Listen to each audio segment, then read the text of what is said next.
Tá gravando ali, Seria. né, Nicole? Tá gravando? Tá gravando. gravando. O vídeo Tá e o gravando. áudio, tá gravando? Tudo tá Como é gravando. que eu vejo Todos. se tá armado esse negócio aqui, cara? Todos. Tá armado? Não sei. Tá, só Como é que olhar as faz? pistas ali. Tudo que tá mexendo em verde, todo mundo fala agora. Ah!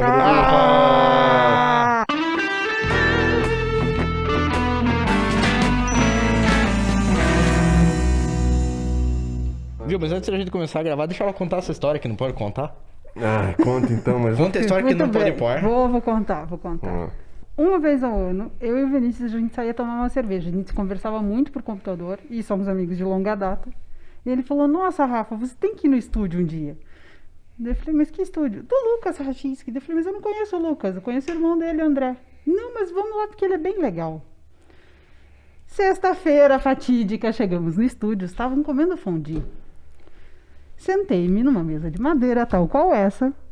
De repente, esta criatura senta do meu lado. Posso fazer uma brincadeira com você? E eu, muito inocente, achando, puxa, Sem né? saber quem era o Lucas. Sem saber quem era o Lucas. Por mais que eu conhecesse o irmão dele. Então, eu podia ter previsto. Mas, enfim. Pode. Me dá sua mão. E eu, muito. Estiquei a mão para o lado e continuei conversando com as pessoas.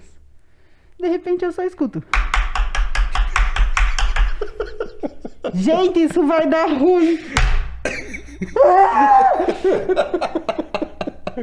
E aí eu fiquei com 6 meses com um furo que, pra minha sorte e pra sorte dele, pegou na minha unha. Um garfo do fundi pegou na mesa e o outro garfo na minha unha. Né? E assim Então, começou essa bela amizade. Assim começou essa bela amizade. Mas eu admito que eu não devo ter perguntado se podia fazer brincadeira. Você devia ter já caído direto. Não, você me falou, deixa eu fazer uma brincadeira com você. Eu nunca pergunto essas coisas. Eu falo, tá. E aí só só, faz, só puxou faz. a mão e fez. Ah, gangorra assim. Rafa, tá segurando bem? Esse foi teu erro. Se tivesse alçado o voo Se ali, eu você não ia não- ter se machucado. Mas eu não me machuquei, foi uma queda muito, né? O ondinho ali. Não sei se você... Porque assim, você ficou meio apagado um tempo ali. Eu acho que tocou você com Não, o pé. é porque eu não conseguia me mexer. Porque eu não sabia se eu levantava e dava um soco na cara dessa criatura ou se eu ria porque tava tudo bem. O Vina chegou do teu lado e tocou Vina- você com o pé. Sabe a expressão? Você sabe a expressão chutar cachorro morto? Foi exatamente isso.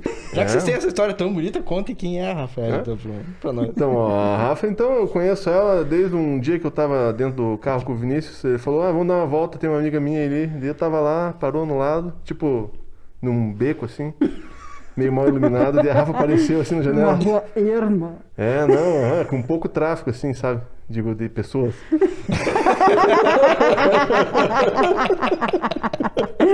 É porque você não tava na quadra certa, meu querido. Não, tô brincando. Não, é que daí assim, daí o Vina abriu uma janela assim, daí apareceu a Rafa assim. Oi. Daí vocês não se conheciam, tipo, você falava uma vez por ano e falava, não, hoje é o dia do ano que a gente se vê, né? Então daí... Eram tempos bons, né? Por que a gente, depois de adulto, a gente não pode ter mais a malemolência da juventude, será assim? Por Parece quê? que vira a chavinha e você nunca mais retorna aquilo que você já foi, né? É incrível. Eu acho que a gente se deixa meio que ser engolido, na verdade, né? Porque você não é bem um piloto automático, mas você entra ali naquela caixinha e vai arrumando as outras caixinhas. A família, o trabalho, os amigos, aí de vez em quando vê, e quando você vê, você só tá na caixinha aquela ali e as outras que te eram tão caras, muitas vezes você acaba largando. Mas Desgrama, sempre dá né? tempo de... Não é? né? Dá tempo de abrir a gaveta ainda. Opa, a vida é um eterno. Eu costumo, nessa altura do campeonato, Bruno, eu costumo falar que a vida é uma eterna arrumação de mudança. Não é Faz verdade. sentido. E a faz gente sentido. tem que abrir todas as caixas. Essa coisa de coloca ali na despensa aquelas caixas que depois eu olho. Porra, para de Meu falar de caixa, amigo. minhas caixas estão tudo lá pra desempacotar ainda, cara. Ah, meu Deus Então, do seu céu das Lucas, caixas. pega Senhor essas amado das caixinhas caixas. aí, bora olhar o que tem dentro, ver o que serve, o que não serve. E também tem essa, né? Porque abrir as caixas da mudança é fácil. O difícil é olhar porque tem lá dentro e ver se vai rolar desapegar, se não, se serve, se não serve, se guarda, se não guarda. É. Me conte, já que estamos falando de caixa, nessa tua caixinha de profissão, o que você pôs lá na caixinha? Você já trabalhou em alguma coisa legal, né? Vamos lá. A minha formação é jornalismo, mas eu sempre fui bastante comunicativa. Então eu já trabalhei de porteira de balada, de locutora da Pernambucanas. Uau, Vendeu bastante oferta, né? faz uma propaganda aí pra gente. Vendeu um jabá E nosso eu aqui, vou ó. contar pra vocês, pessoal, eu morria de vergonha. Eu gostava de fazer, mas eu morria de vergonha. E aí, como é que eu ia fazer para ser locutora sem aparecer? Eu me enfiava no meio das araras de roupa e ficava dentro, abaixada lá dentro, falando: Pernambucanas, da nossa casa para a sua casa. Olha só. Olha. E o que vendia bem lá? Que você falava, ô, dona, você passando na rua ali, ó, vem aqui conferir, meu irmão. Né? Vendia muita lingerie. Que tal? Acho que era o que eu mais falava, assim, de promoção e essas coisas. E daí você Era falava assim, com uma voz de com quem vende uma lingerie? voz sensual. Hoje você pode encantar o seu amor. Passe na seção de lingeries e aproveite as nossas ofertas. Pois olha. Então, Olha, meus é amigos. convincente, né? Que mais? Porteira de balada foi uma época muito divertida da vida. Foi aqui? Foi. Aonde? Beside? Beats, B-side, que mais? Como era o nome daquela? Depois da, Casablanca? depois da Beats Limão teve Mel. uma. Puta, Limão Mel.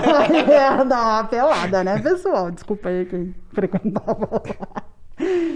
Mas porteira de balada foi uma época, assim, né? Época de faculdade, então, sem grana. Eu só consegui fazer a faculdade porque eu pagava a primeira mensalidade do ano e deixava atrasar todas as outras. E aí chegava de janeiro do ano seguinte para fazer a matrícula, eu renegociava o que tinha, ia pagando. Me formou em jornalismo ou formou... Jornalismo. Jornalismo. Me formei em jornalismo. Mas no meio desse jornalismo aí teve uma pausa de 2 anos. Porque a coisa do jornalismo é... A gente entra com a síndrome do super-homem. Então, vamos salvar o mundo, né? E eu fui trabalhar num órgão público. E aí você vai vendo que o sistema é completamente corrompido e... Enfim, claro, tem pessoas boas lá dentro. Mas é muito difícil a coisa se desenrolar da forma correta do jeito que o sistema é. E aí aquilo foi me desencantando, assim. E aí chegou no 3º ano da faculdade, eu falei, não é isso. Eu já gostava de fotografia, né? Antes de entrar na faculdade, eu ganhei minha primeira câmera com 15 anos. E sempre gostei da coisa de fazer foto da família e tudo mais. Então, quando chegou no 3º ano de jornalismo, eu falei, pô, não é isso que eu imaginava, não é isso que eu quero. É que acho que é a crise normal que a gente tem quando está na faculdade, né? E aí eu fui estudar fotografia. Então, eu fiz 1 ano de fotografia com o Basílio Ville. E depois... É Portfólio? Não. No Salário do Rosário. Solar. Na época era no Solar, hoje em dia acho que é na escola dele mesmo. E aí fui fazer produção audiovisual no Colégio Estadual do Paraná, que era um pós-técnico. E assim eu sou muito grata por ter passado por esses 2 lugares, porque me abriu muita cabeça, assim, para olhar para outras coisas, além, né? Eu sempre gostei de escrever bastante e tal, mas para olhar além o jornalismo com outros olhos. E aí, quando eu voltei para a faculdade para terminar o curso, eu já conhecia a permacultura e comecei a estudar mais a fundo e vi que ali estava o meu TCC, porque tinha tudo que um jornalista precisa: uma boa história, um fato desconhecido, né? E a forma de levar a informação para as pessoas, uma informação nova, de relevância. E aí fiz o curso de formação em permacultura. E assim, foi um divisor de águas na minha vida. O meu TCC foi sobre permacultura, foi um livro-reportagem, contando essa vivência do que é a permacultura, né? Para quem não sabe, assim, rapidinho, é um termo cunhado por 2 australianos na década de 70, Bill Mollison e David Holmgren. O Bill já é falecido. E eles sistematizaram várias outras formas de agricultura com o intuito de tornar um ambiente autossuficiente. com o tempo esse desenho foi se transformando e hoje existe bastante forte, assim, em São Paulo, né, o movimento de permacultura urbana. Mas ela foi inicialmente criada para o campo. E eu tenho essa relação bem forte com o campo, né? Cresci aqui, a gente morava em Curitiba, mas meu pai sempre teve sítio aqui no pé da Serra de São Luís, então a gente ia todo fim de semana para o sítio. Fui escoteira há muito tempo. Então, essa relação com a natureza, para mim, é bem importante. E me encontrei na permacultura, conheci o pai do meu filho na permacultura, a gente trabalhou muito tempo com isso, né? E a vida foi se desenhando assim, meio que nesse caminho. E aí tem um ano que eu voltei para a comunicação, né, que eu não estava mais na área, e tem sido um aprendizado assim incrível. Estou bem satisfeita com. Mas e assim, caindo na comunicação de volta, assim, depois a gente vai explorar um pouco mais sobre os assuntos da permacultura, até porque você vai contar um pouco sobre as coisas que se produz também, né? E sobre as coisas da terra, assim. Mas caindo assim, você saiu da parte do jornalismo para depois ir para um outro caminho, para depois, digo, um outro caminho entre aspas, né? Porque sempre abordando uma Sim. abordagem jornalística em cima do teu trabalho, né? Mas Sim. voltando agora, tipo, no mundo que estamos hoje, o mundo do cercadinho dos jornalistas, como é que você vê a profissão agora? Essa falta de crédito que os jornalistas têm, porque assim, é complexo, né? Porque todo mundo quer desacreditar a profissão. Você tinha uma visão sobre jornalistas, e que você se desencantou isso, como é que você faz um paralelo disso que você sentia com essa parada toda aí que O tá que eu rolando? vejo, assim, é engraçado você falar isso, porque hoje de manhã eu tive uma conversa sobre isso, e a gente estava falando de novo jornalismo, do Tom Wolfe, né, que foi o cara que introduziu essa coisa do novo jornalismo, de fazer, além de ser o jornalista, para ele era o cara que ia além de entregar um fato, era o cara que contava uma narrativa, né.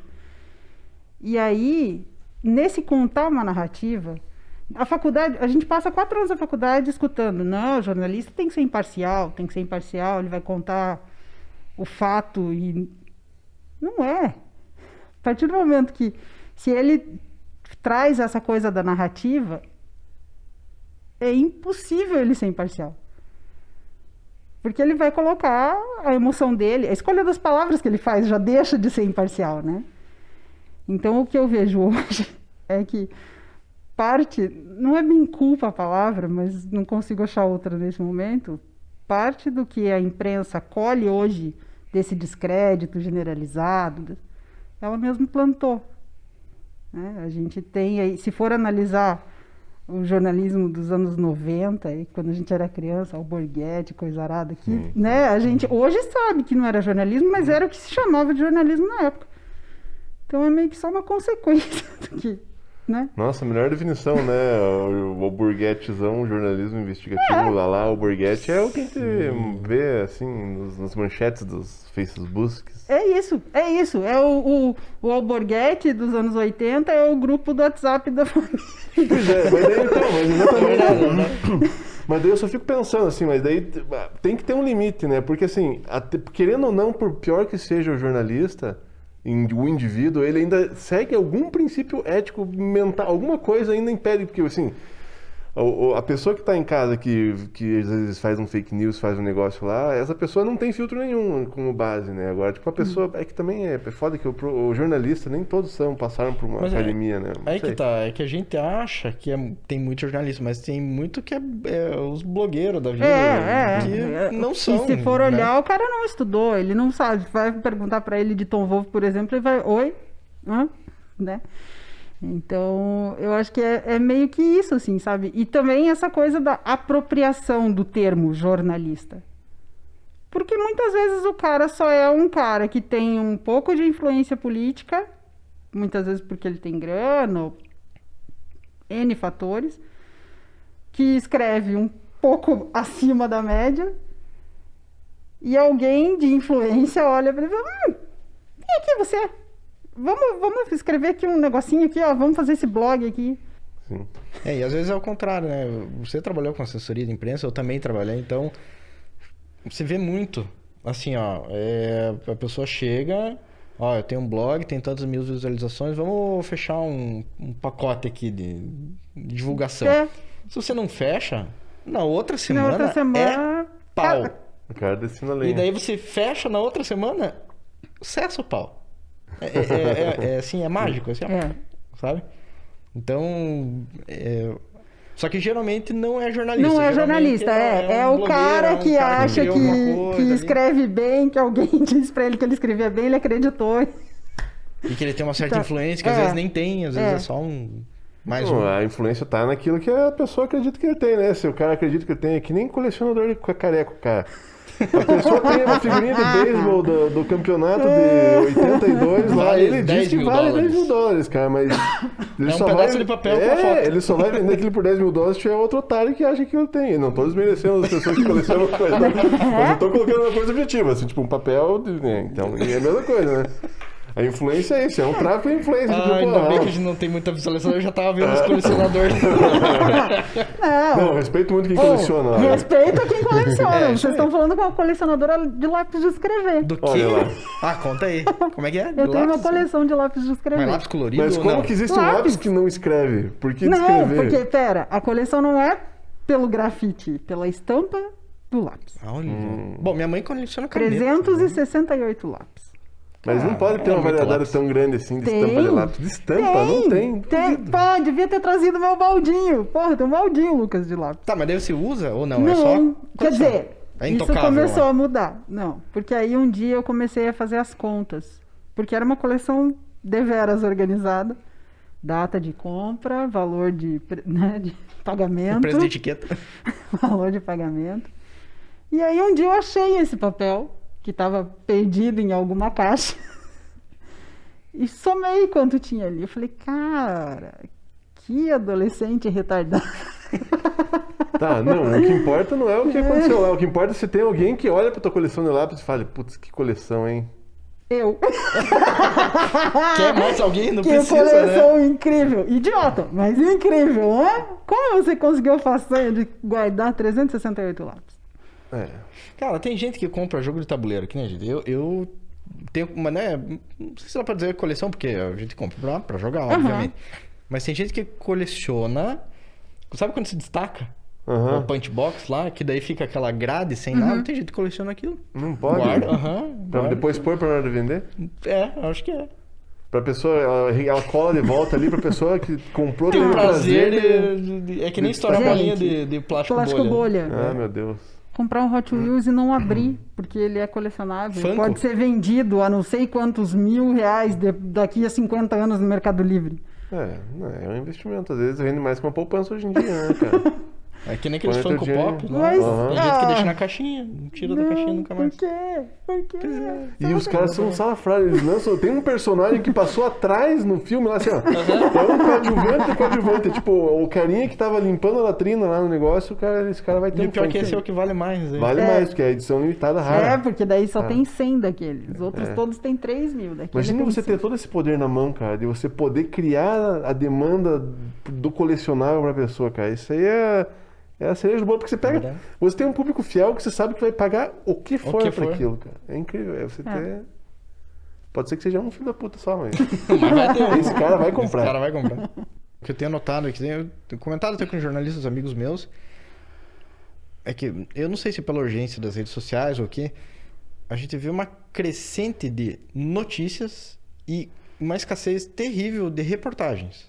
Sim. Então você tem lá o headline, E tem só. 3 linhas de texto. Acabou, não tem nada com foto, talvez. É, tipo porque assim. não tem é reportagem o mais, né? imediatismo. É a coisa do... A Malu brinca com isso. Ela fala, Rafa, a geração que vem depois da gente é a geração do micro-ondas. Que eles põem lá dentro em 1 minuto, tem que estar pronto. Como é que você vai absorver qualquer coisa? Não, eu tô cantando a bola aqui faz tempo. Falei pro Bruno, assim, o mundo, assim, passou o comercial de 30 segundos, 15 segundos, agora 3. Daqui a pouco vai ser uma foto só com vários fotogramas, assim, que a pessoa vai bater o olho e instantaneamente Mas ela próprio. vai ver, tipo uma mini história em quadrinho. Sim. E vai ser aquilo, não vai ser mais Apesar um que vídeo. apesar que a gente tá vendo uma mudança aí com os vídeos do YouTube. É isso que eu ia falar, porque o YouTube teve essa fase. Teve. Não, só queremos vídeos curtos. 3 minutos, 2 3, minutos. 5 É, não, minutos é o limite. O YouTubão tá indo E aí pros 17. agora o aí, YouTube por aí. começa a valorizar conteúdo acima de 15 minutos. Não, Então tem você gente fala, fazendo opa, podcast de 4 horas. E o pessoal... sim, ouve, Vê, dependendo do ouve, tema, tem, né? Pra Não, lógico, tudo tem uma variação, mas é, eu acho que é um movimento que talvez surta algum sim. um efeito bom ainda. Mas eu acho que também é uma consequência de várias coisas, porque, querendo ou não, essa coisa da geração micro-ondas, do pra ontem, cansa. Ninguém dá conta, Sim. né? Porque tem horas que você só quer parar e ler um livro, uma coisa mais densa, mais comprida. Você não quer ficar ali arrastando o dedo. Sim. Mas mas é que é o pulo do gato, cara. Porque daí as pessoas não querem fazer isso. Só que as pessoas... A máquina tem que girar, entende? Por isso que os conteúdos agora mais compridos estão ganhando força. Porque você faz todo um merchan dentro de um conteúdo que é um conteúdo pensado, bem-humorado, divertido. Sim. Tipo, a pessoa tem um entretenimento, tem um merchan no meio, às vezes... E a pessoa, às vezes, ela tá tendo aquela mesma divisão de atenção que teve na época do rádio para TV. Assim, a TV, ela exige que você fique assistindo a parada lá e requer muito do visual. E, assim, a nossa atenção vai muito mais pro visual do que pelo áudio. Com certeza. Agora a pessoa, vai correr, vai ter que ir pro trabalho de carro. Ela põe lá um negócio de um linguição de 1 hora lá e fica escutando, ouvindo. tipo assim, entrando naquela vibe do negócio. Tinha entende? muita gente que estava apostando na morte do rádio, né? Mas o rádio, de alguns anos pra cá, ele voltou com uma força total. Nossa, com assim, né? o abençoado Wilton Castelo, que deu aula lá no curso de publicidade, o cara falava assim que o potencial imaginativo do rádio, ele é infinitamente maior do que da TV. Com certeza. Se você descreve uma cena lá, tipo, nessa cena específica tinha lá um homem alto, ele tinha seus 45 anos, não sei o quê, vestido tal... Tipo assim, você imagina o homem alto na tua mente. Agora, se você põe um ator lá e fala, não era bem assim que eu tinha imaginado, tá ligado? Esse cara meio assim, não Mas é alto, nem tão homem, É a nem mídia tão, tipo... passiva, né? É a mídia passiva. A TV você só sente Sim. e assiste. Você não tem uma interação, você não tem exercício imaginativo nenhum, né? Não, você É fica só- ali Sim. só Sorvendo. absorvendo. Ou o contrário, né? Porque também rola a coisa de ser absorvido Sim. pela TV. Você fica ali tão preso naquilo. Faço essa mesma comparação com série. E eu sou uma pessoa que não assiste série. Porque eu sei que, pra mim, série é um gatilho pra procrastinação. Então, daí as pessoas vêm e falam, nossa, assistiu aquela série, que incrível, não. que não sei o quê. Não. Mas eu vou lá e leio todo o spoiler, leio tudo que eu encontro sobre a Pra ter série. assunto. Pra entender, pra, né, poder interagir e tudo mais. Pra não precisar mentir pra me enturmar. É verdade. Mas eu te falo uma coisa, que a procrastinação é o futuro da humanidade, meu. Não, no sentido comercial, eu acho que as pessoas daqui a pouco estão sendo pagas para procrastinar, porque qual automatização? Tô viajando só aqui. Vai lá. Não, Podcast. vai- Momento não, da Vai, vai, filosofia. vai. Quero ouvir. Momento da Daqui a Vai. pouco a gente vai estar vivendo um tempo onde as pessoas não vão precisar fazer mais as tarefas que um robô ou uma automação simples possa fazer. As pessoas vão ter muito tempo para ficar pensando na vida. Tipo, ou, sei lá, elas vão ter que se ocupar com alguma coisa. Ou elas vão fazer alguma coisa artística, vão se conectar com a natureza. Eu não sei o que elas vão fazer, Então. mas vai ter muita gente que... E vai ter que surgir uma economia. A gente tá vivendo esse momento onde as pessoas que procrastinam, os gamers que estão lá jogando, o cara pegou uma procrastinação maior dele e ele Mas comercializou transformou isso em aquilo. outra coisa. Aham. Então, você está transformando a tua procrastinação, tipo, num meio de viabilizar dinheiro. Então, vira um método econômico da parada. É tipo, pô, você gosta de conversar? Faz um podcast, vai ganhar dinheiro. Você gosta de jogar videogame? Faz um canal de player no Twitch e ganha dinheiro, cara. Né? E a vida é assim, o futuro é procrastinação, Tem cara. Tem um canal do Instagram que eu sigo, gosto bastante, assim, que chama O Futuro das Coisas. E esses dias eles fizeram um post que fala um pouco disso. Que tudo que não puder ser automatizado, nem industrializado, vai se tornar cada vez mais valioso, né? E meu chefe fala uma máxima que eu gosto muito. A gente tem que entender que dentro de uma casa, a gente tem que ser mais do que mero apertador de botão. Porque se a gente for levar ao pé da letra isso, hoje a gente foi reduzido a isso, né? Aperta um botão para ligar o micro-ondas, aperta um botão para ligar o robô que vai varrer o chão, aperta um botão para ligar a TV, aperta um botão para travar o celular. o ser humano não é só um apertador de... É muito medíocre a gente se reduzir a meros apertadores de botão.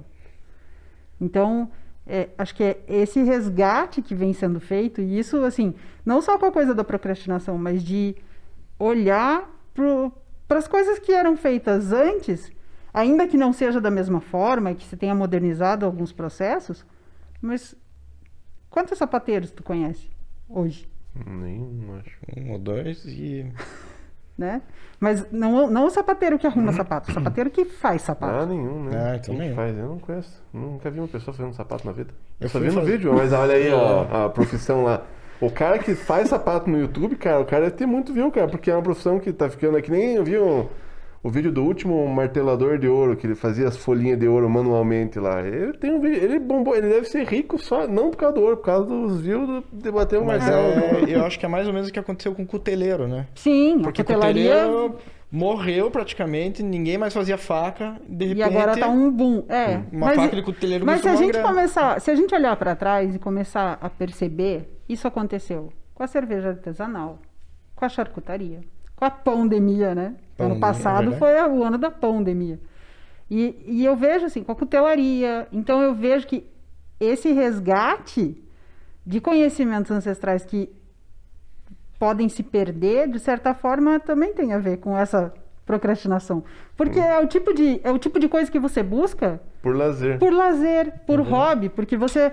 Ah, não, eu tenho um trabalho no escritório formal de segunda a sexta. Preciso bater num Mas- metal aqui pra me aliviar. É. Preciso socar aqui, fazer uma faca pra poder matar alguém, assim, tipo, nesse sentido. Preciso aprender uma coisa nova, eu preciso fazer uma coisa que eu não sei ainda. Ah, vou fazer um pão, como é que faz um pão? Tem que fazer o levain. Pô, 20 dias dando comida pra farinha, misturando Não pode farinha. existir isso. 20 dias pra fazer um pão. Um levain só fica maduro. Um levain de farinha branca só fica maduro depois de 20 dias. Não pode ser. Sim. Você tá com Bichinho. fome agora? Não, seu amigo vai comer Né? daqui 20 dias. Pô, Não, tem você pode que fazer. programar pra comer daqui 20 dias o negócio. Mas Meu você pode sacanagem, fazer o não. pão de fermentação longa com fermento biológico. Mas o pão tradicional, aquele lá feito desde os primórdios lá. Aquele no com lombo do levain. cavalo pra salgar ali Aquele- o salame, né? no lombo Tipo do cavalo, isso. Desde os primórdios até hoje em dia. O homem ainda faz o que o macaco fazia. Então eu vejo que. E é isso, assim. Né? Uma coisa tá aí, a Iruruá. A Iruruá começou com, além do meu trabalho de jornalismo, comunicação e tudo mais, começou porque eu vi uma necessidade na minha família de encontrar, de saber o que eu estava consumindo, o que eu estava, né, o Noah com as alergias dele e tal, a gente foi olhando para isso, tipo, corante, conservante. Então, de começar a entender o que eu consumo, da onde que vem o que eu compro, quem faz a minha comida. E assim, é muito um caminho sem volta, né? E isso também foi despertado, por assim dizer, pela permacultura. Porque aí ela fala, tem a ética, né? Que é o cuidado com a terra, o cuidado com o planeta, cuidado com as pessoas e a partilha justa.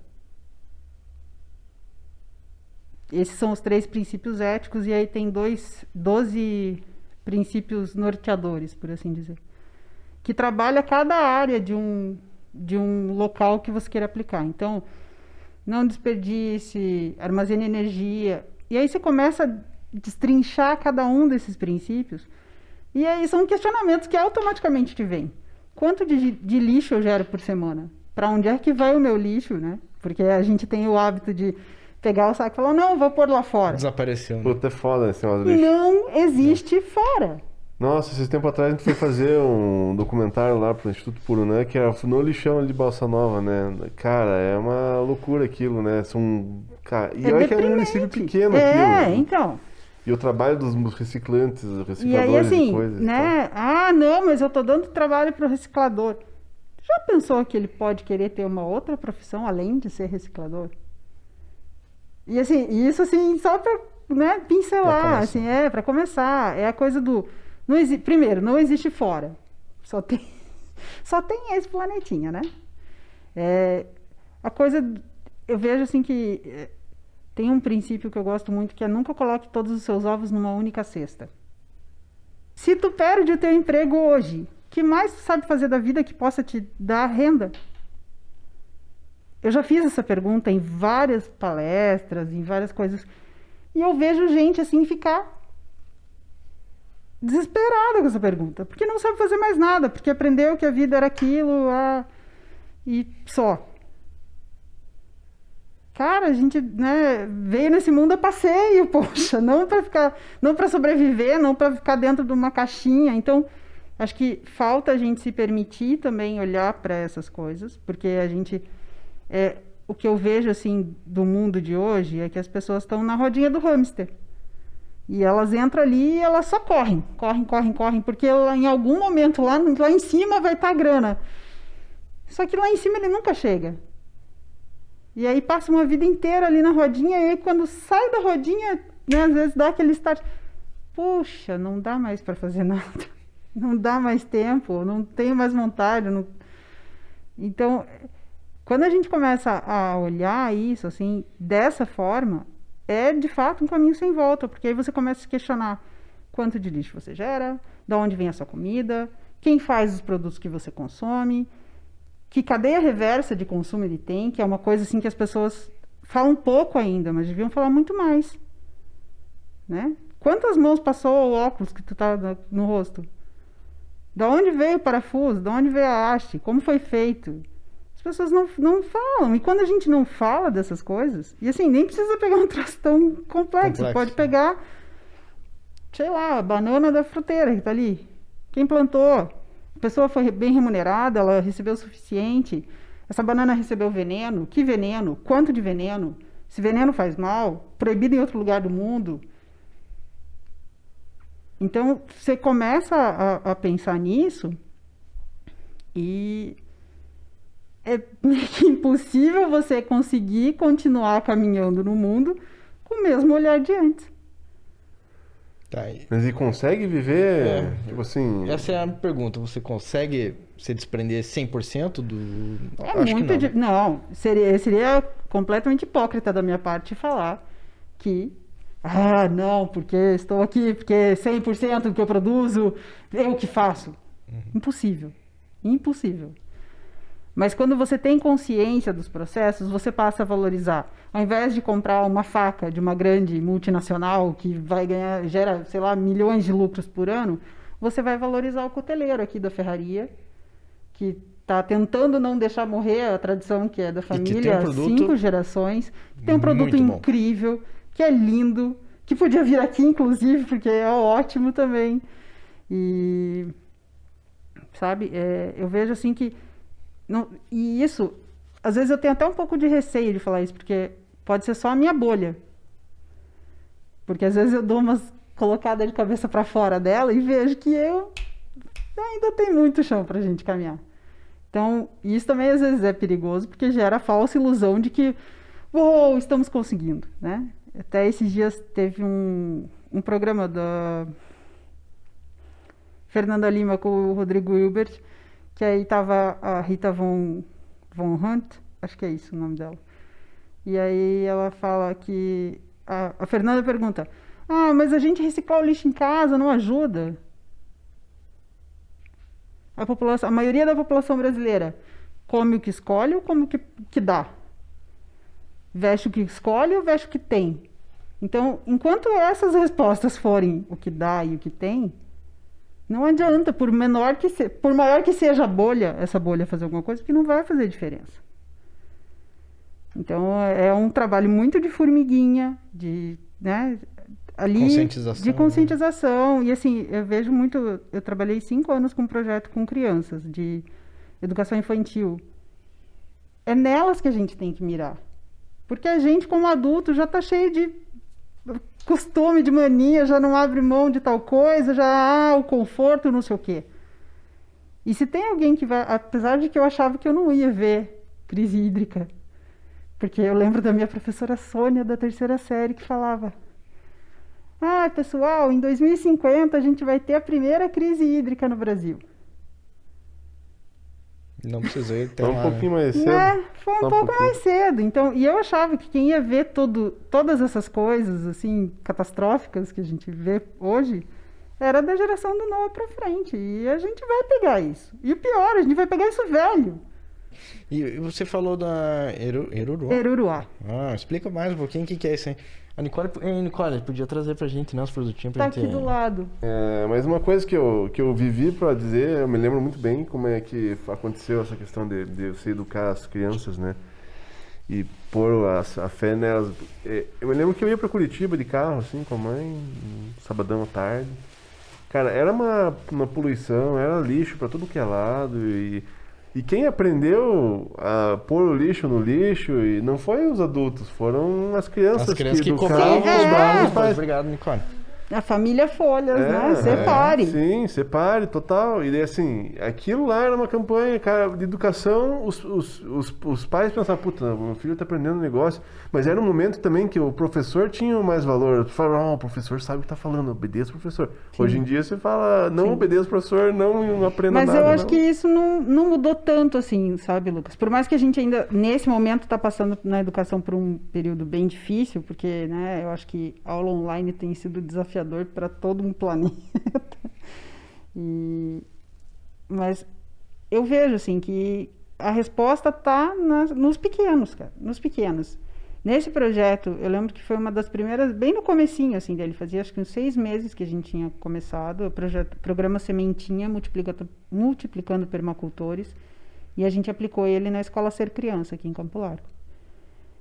E 6 meses depois da primeira conscientização com os pais, né, de fazer esse trabalho de plantio, de identificação de hortaliças com os pequenos, veio uma mãe olhar para mim e falar, Rafa, eu preciso te falar uma coisa, eu odeio mexer na terra. Mas o João gosta tanto, e ele tem trazido tanta coisa diferente para casa sobre isso, que esse fim de semana a gente fez uma horta. Então é isso, assim, sabe? É a sementinha. Nenhuma outra criança pode ter aprendido nada do que eu falei ao longo desses 5 anos. Mas aquela criança já tá ali. Já valeu. Já valeu, sabe? Porque é isso, a gente tem que ensinar eles de pequeno. Como é que você vai amar alguma coisa que não conhece? Tem que comer rabanete. Já viu criança comendo rabanete? Eu não como Na rabanete. escola, Eu adoro rabanete. na escola, as crianças plantavam, colhiam e comiam rabanete. E os pais ficavam boquiabertos, porque em casa não comiam, mas na escola comiam. Mas é que é mais legal você pegar um negócio que você sabe eles da história do negócio, Porque né? eles Se participaram do viu, processo. Eu plantei um rabanitinho lá, olha lá, parece É um rabo isso. de um ratinho, eu vou comer ele. É isso, sabe? Então, quando você integra a criança, eu acho que se a gente tem alguma chance de não ser extinto, é na geração dos pequenininhos. É verdade. É fazer esse trabalho de formiguinha neles. Porque o adulto é a coisa da caixinha, ele já tá na caixinha do trabalho, já tá na... É muito mais difícil você sair do teu... Ele vai sair da zona de Dia a dia. conforto dele? Não vai.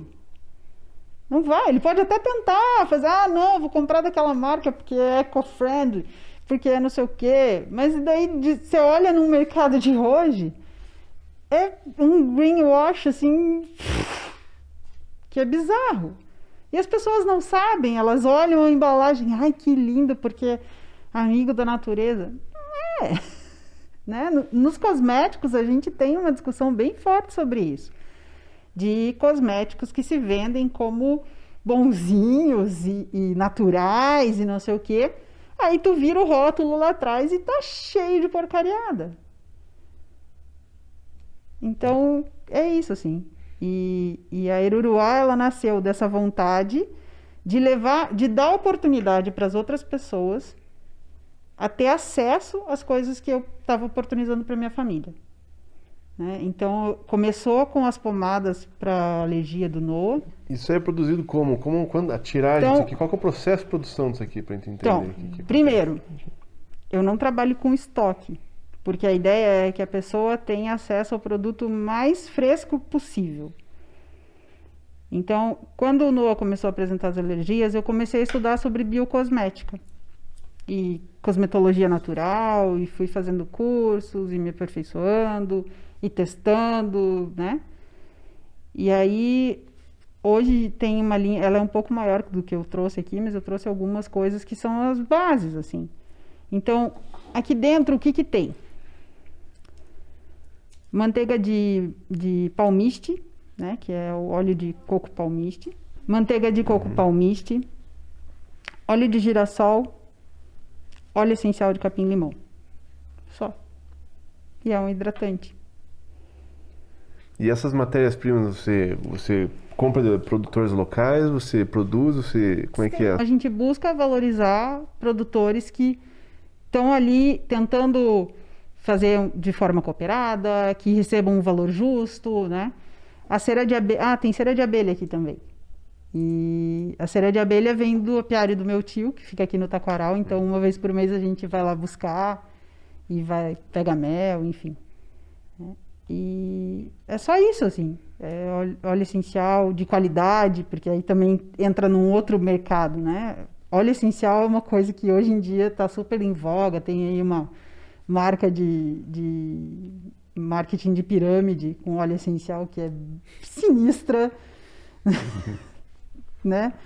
Porque desvirtuou de tal forma a coisa que as pessoas estão ingerindo óleo essencial puro, o que pode ser altamente nocivo para o organismo. Não se ingere óleo essencial. Nunca, não bebam óleo essencial, por favor, né?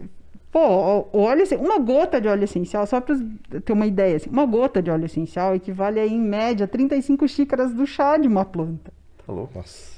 Pensa na concentração do negócio. Então, e aí eu vejo, você vai na internet, porra, é blogueira dando dica de, olha como eu faço o meu óleo essencial, misturo num copo de água com gás e bebo.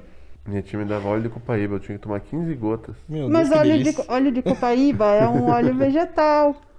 Então, Tinha óleo de fígado de bacalhau também. tem muito. E isso também é outra coisa, que é esse resgate dessa sabedoria ancestral que está se perdendo. Pô, cara, a minha mãe, ela tem as pombagias, uma pumba pra tudo, cara. Puta, você comeu um negócio, tu fez bem, toma um gole de coca, mas assim, tem umas coisas que não prestam, tá ligado? Mas assim, não, o chá de guaco, o negócio lá, vai lá no quintal, pega a plantinha e traz pra cá que eu vou fazer o chá. Essa sabedoria tradicional que a gente precisa de fato olhar e valorizar e não deixar morrer, principalmente. Isso aqui, né, grande parte disso aqui também é isso. O que mais que tem aí, Rafa? Então, aí tem um banho de flores. Banho de flores. Para as pessoas que quiserem relaxar. Dá para colocar na banheira, pode fazer um escalda-pés. E assim, tudo tem um fundo medicinal também, né? E rola uma pesquisa disso aí Rola pra uma saber como é que pesquisa é. para saber que planta colocar, o que, né? Eu trabalho bastante com a fitoterapia. Então, qual que é o princípio ativo de cada planta? O que ela causa? Que plantas que eu posso associar umas com as outras que não vão dar ruim, né? Isso é importante. E uma coisa, você chegou a fazer pesquisa com o povo indígena para saber sobre coisas assim? Porque o povo indígena tem um conhecimento ancestral aí, eles Sim. são uma biblioteca de coisas Sim. que, tipo, são mal exploradas, mal avaliadas, né? Eu nunca cheguei a ir para uma tribo para fazer esse tipo de vivência, apesar de sempre ter vontade, né? Mas já participei de alguns encontros de benzedeiras, porque as benzedeiras têm muito essa sabedoria tradicional, assim, e essa coisa da fé e da força da floresta, né? De rezar e entrar na floresta e achar a planta que a pessoa precisa. Enfim, tem gente que fala que é pseudociência, tem gente que acredita. Então fica livre-arbítrio. Né? Mas se você parte do princípio da fitoterapia, é a base da farmácia que a gente conhece. A farmácia de alopatia que a gente conhece hoje, a base é E a gente aqui tudo de planta. Na porção ocidental do planeta explora pouco, mas pouco. os orientais exploram mais. Né? Medicina ayurvédica tá aí, né? Medicina chinesa, enfim, é um conhecimento ancestral muito mais que foi, de fato, foi feito esse resgate de não deixar morrer, de ir sendo passado de geração em geração, né? Esse aí que o Lucas está segurando na mão é tô desodorante. segurando um desodorante aqui, ó. Eu vou te Olha falar só. uma coisa. Eu já tive experiência com desodorante natural e não foi boa, hein? O negócio não me impedia de dar aquela catingada nervosa, sabe? Porque Esse aqui vai resolver os depende do problemas? teu organismo. A coisa do suor é diretamente ligada à alimentação, Lucas. E a gente que come carne sua de um jeito muito mais mal cheiroso do que com quem não certeza. come. É tipo como se tivesse comido um bicho morto, né? cara? Não é tipo, É quase isso. Né? Mas é levar, né? Que nem o desodorante. O desodorante é manteiga de coco palmiste, óleo de girassol, polvilho doce, que o ideal seria usar araruta, que é o melhor talco que se pode existir na Não sei Terra, o é que é o araruta. araruta. Também É não sei. um ótimo absorvente, tanto que antigamente o talco era feito à base de araruta, até ser industrializado e ser colocado um monte de coisa lá. Mas a base do talco era aquele pó granado que colocava no sapato, granadinho, aquele é era com a sucesso. base hein? de araruta. Se você Olha lá. olhar os rótulos antigos dele, era a base de isso é das araruta. Quem diria? Nossa, esse aí já me salvou de cada frieira, meu amigo, cara. Sabe quando tá com o dedo meio, tá esfoliando Tem aquela aquele que pelinha? tá rachando no meio já. Parece que tipo um... Sabe como? Desse joga aquele talquinho dentro da meia, dá aquelas duas batidinhas assim pra E é levantar a poeira, põe dentro do sapato que esquece, Já cara. era. Então, o desodorante, porque hoje o desodorante foi uma preocupação, principalmente porque hoje todos os desodorantes, a maioria dos desodorantes da indústria são à base de alumínio. E tem vários estudos ligando o excesso de alumínio no corpo ao desenvolvimento de Alzheimer. Pô, mas ó, eu te falo o seguinte, eu uso esses desodorantes à base de alumínio, eu passo ele uma vez, dura uma semana, cara. Só que, tipo assim, eu acho que ele deve Algum mal deve fazer. deve virar tipo Colossus com a pele de alumínio, assim, sabe? Não passa nada por ali. É, daqui a pouco tá apodrecendo. Creme de mão, também à base de manteiga de palmiste. Mas olha, tô vendo que o palmiste aí, que eu não sei o que é um É dos um preferenciais. É um coco. Aí, assim, tem vários, né? Eu gosto muito do palmiste pela absorção da pele, pelo... Enfim, né? Eu gosto do resultado que ele tem na matéria-prima, no produto final. Você que tá embalando, como é que é esse processo aí? 100% artesanal e equipe. Equipe, não tem mais ninguém te ajudando. Não. Que tal? Como eu tenho um trabalho integral durante a semana, né? De segunda a sexta, das 8 às 6. Então, eu produzo as coisas da Iruruá à noite para levar para a feira do produtor lá em Vitimarsum no sábado de manhã. E eu produzo toda semana, porque eu não gosto, né? Se eu tenho ali a matéria-prima fresca, por que eu vou ficar fazendo estoque? E o que é o carro-chefe? O que vende mais? Desodorante. Desodorante. Desodorante e o lubrificante íntimo. Olha, Olha aí. O pessoal gosta de ser cheiroso e de aprontar a sua. Né? Tá tudo certo. Receber o feedback de uma mulher que fala: nossa, eu tô na menopausa, é super difícil sentir prazer, porque tem secura vaginal e não sei o quê, e eu amei o seu óleo, quero comprar mais. É muito legal, sabe? Porque acho que é isso, assim, quando eu recebo um feedback: Rafa, teu desodorante é incrível, Rafa, o creme é ótimo. Nossa, esses dias até uma moça me mandou: Rafa, quero um pote grande do hidratante de capim-limão, porque bate os gringos que eu compro. Então eu vejo assim que esse é o meu propósito.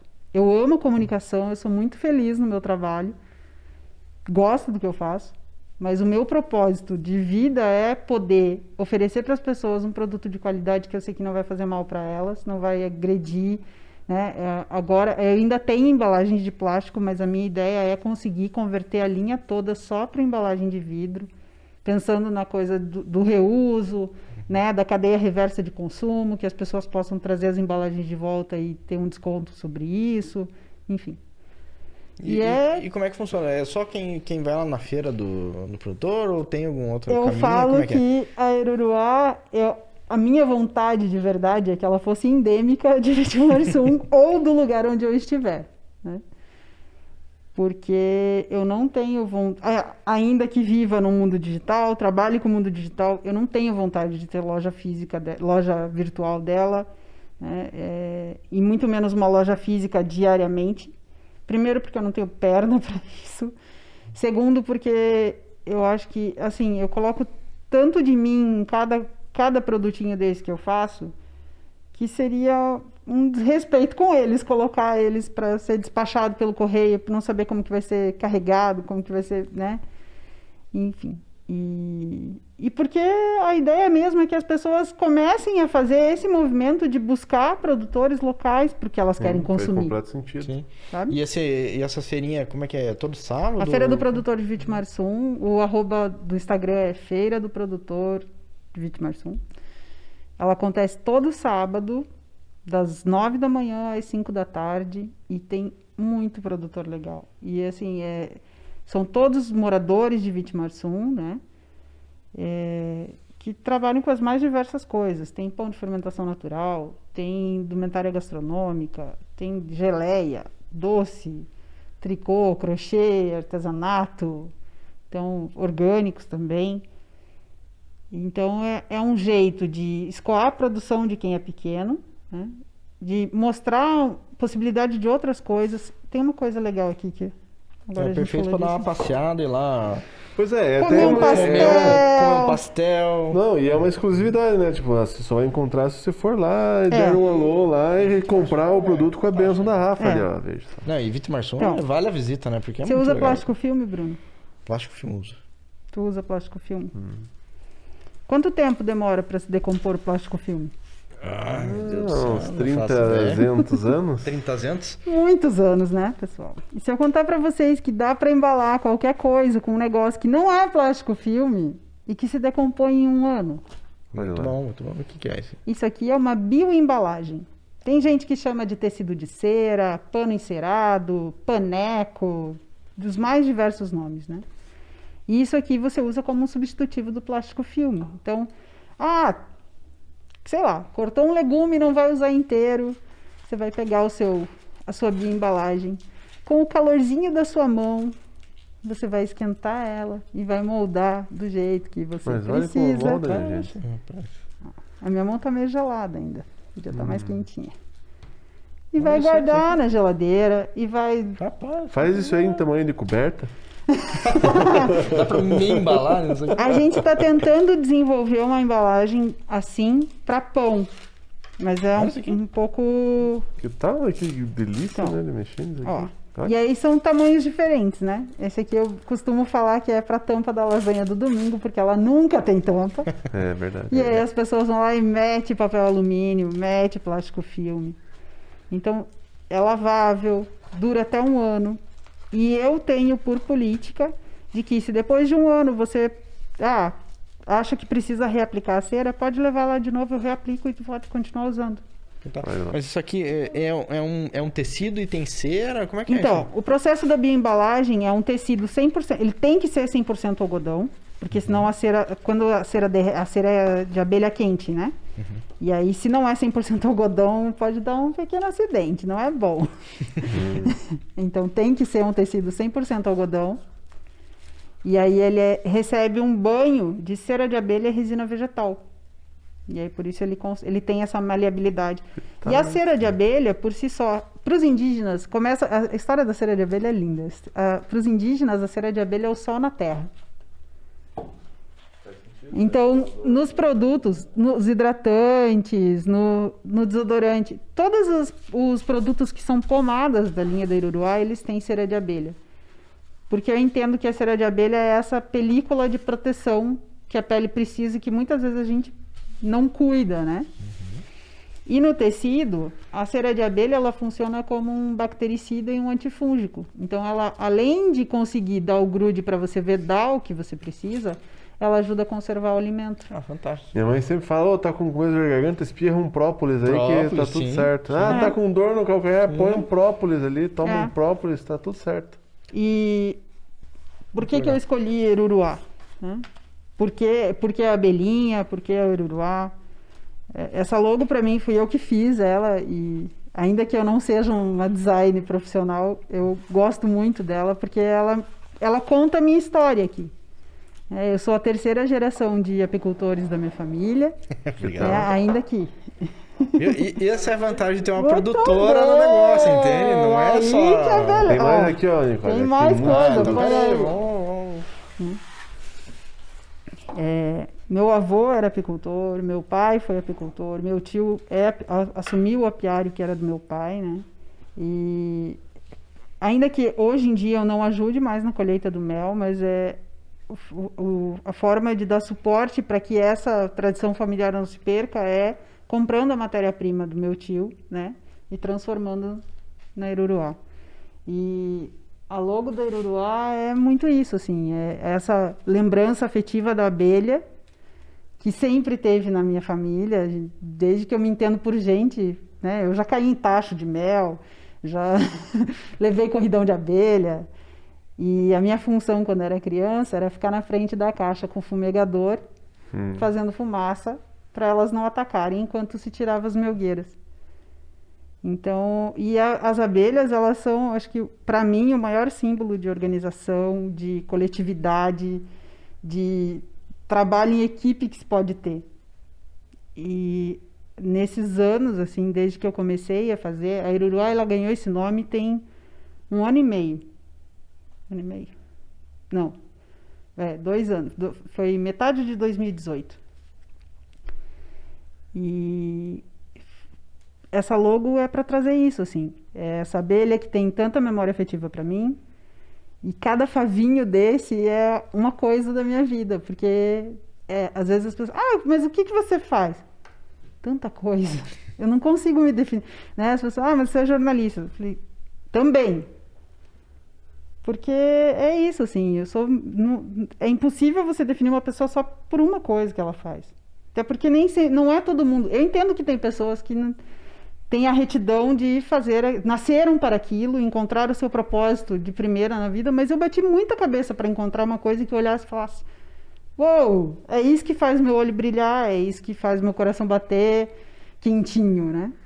Mas o mais interessante é que você faz todo esse trabalho aí com as coisas da terra, que nem estava contando, mas o teu trabalho também lá com os pão da casa é um trabalho também de resgate. O pão da casa, né? Foi um presente na minha vida. Porque vem conversando com tudo isso que você está falando, né? De sustentabilidade, do produtor local, valorizar o produtor local. De voltar aquela artesã, a arte da coisa, né? E, os saberes artífices, né?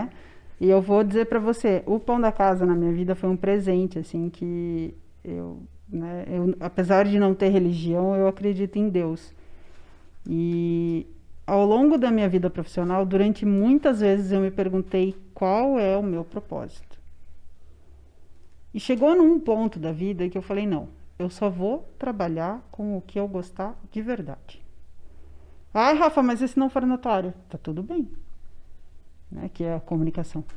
Então, quando eu, aí anos de terapia e tudo mais, mas quando eu botei esse compromisso comigo de fazer o que eu gostava, eu fui trabalhar numa empresa que se chama Biorgânica, que é de produtos orgânicos.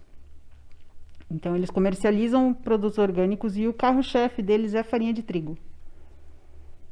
E aí comecei a entrar nesse universo, por mais que eu já tivesse um conhecimento de grupos de orgânicos e tivesse um pouco de entendimento dessa área, foi realmente assim, eu vejo hoje que foi uma porta nova que se abriu ali nesse universo, né?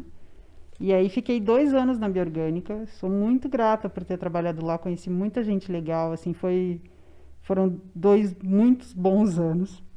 E veio a pandemia. E na Biorgânica eu era comercial, então eu não fazia nada de comunicação, né? Era contato com o cliente e tudo mais.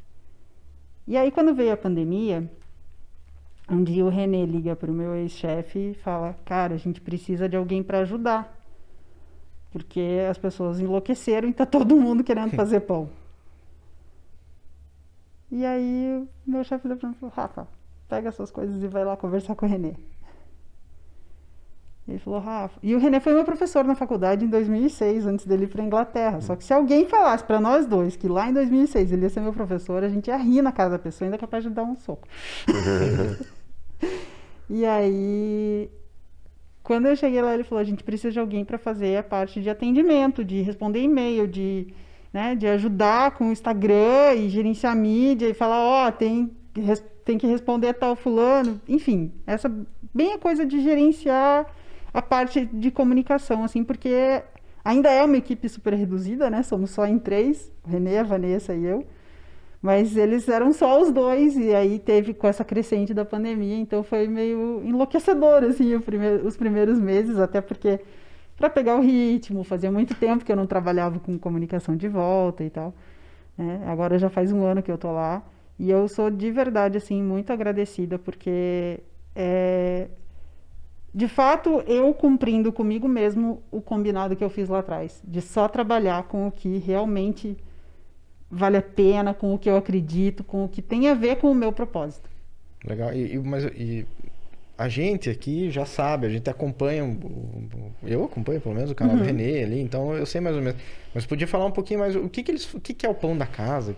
O Pão da Casa é uma iniciativa do René Zeifer e da Vanessa Zeifer, né? E do Oliver e do Thomas, que são os filhos deles. E o René é um professor de administração que começou a fazer pão quando foi morar na Inglaterra, porque tinha saudades do Brasil. E não queria, na verdade, não só saudades do Brasil. O principal ponto motivador dele era o lixo que gerava quando ele ia no mercado buscar pão e vinha num plástico. E aí ele começou a fazer pão e se descobriu um padeiro, né? Isso já tem muitos anos. E hoje em dia o Pão da Casa é um canal do YouTube, um canal do Instagram, que promove esse resgate da casa como centro de produção. Então é você valorizar o tempo em família, e assim, família não precisa ser o pai, a mãe, as crianças, né? Eles são essa família, mas a família que você escolher. Então, mas valorizar o estar em casa, o que você pode fazer da tua mão, que você não seja só um apertador de botão. E como é que é essa... Bom, eu não lembro quantos anos está o Noah? O Noah está com 9. Como que é lidar... Eu sei, minha filha tá com 12. Como que é lidar com o Noah? Não com ele especificamente, né? Mas você tem toda essa consciência e daí a criança tá ali, ela tem contatos com pessoas que não compartilham dessa visão, né? Como é que é ter essa relação, assim? Bueno, o Noah é uma criança extremamente argumentativa. Ele entende a importância de plantar, ele entende a importância de saber de onde vem a comida dele, ele entende a importância de olhar o rótulo das coisas e quanto custa, quem ganhou, quem não ganhou, veio da China, tem escravinho, não tem escravinho, porque é isso, né? Quando você compra as coisas da China são super legais, uau, que incrível. A pessoa que fez aquilo foi bem remunerada? Tem trabalho escravo envolvido? Quais condições de trabalho daquela pessoa? Então, você vai pegando esse fiozinho e vai puxando o novelo, né? E eu vejo muito isso no Noah, assim, de olhar. Claro, ele é uma criança engraçada, né? Que a mãe costura as próprias calças. E ele acha isso legal. E ver que ele acha isso legal também me deixa satisfeita, assim, sabe? Porque ele podia muito bem falar: pô, mãe, eu não quero essa calça, eu quero a calça da marca XYZ. Mas não, ele curte, tá amarradão nas calças. Pô, mas são muito legais as calças, né, inclusive. um grunge pós-moderno, né? Então, as calças xadrez dele, é isso. Que massa. Ele pode ser o que ele quiser quando ele crescer, né? Talvez ele seja um gerente de banco. Mas vai ser um gerente de banco questionador. Vai ser um gerente de banco questionador. E na verdade, assim, né? Eu acho que todas essas escolhas que eu fiz por ele, assim, no fim das contas, é só para que ele possa fazer as próprias escolhas, tendo consciência delas, né? Eu acho que esse na verdade, esse é o objetivo do pai, né? Vai chegar uma hora que você não vai conseguir fazer a escolha por ele mais. Exatamente. Eu já não consigo, Bruno. Eu tô na fase já que eu tento, e aí eu tenho que ouvir. Quando eu tiver 18 anos, eu vou fazer o que eu bem entender e quero ver quem vai falar alguma coisa.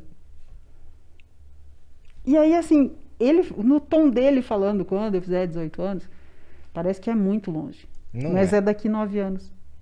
Não é longe. Nem ele tem essa percepção de que tá ali. Ele não tem essa percepção. E eu falo isso pra ele, eu falo: filho, você parece que tá, né? Você fala assim como se fosse 18 anos.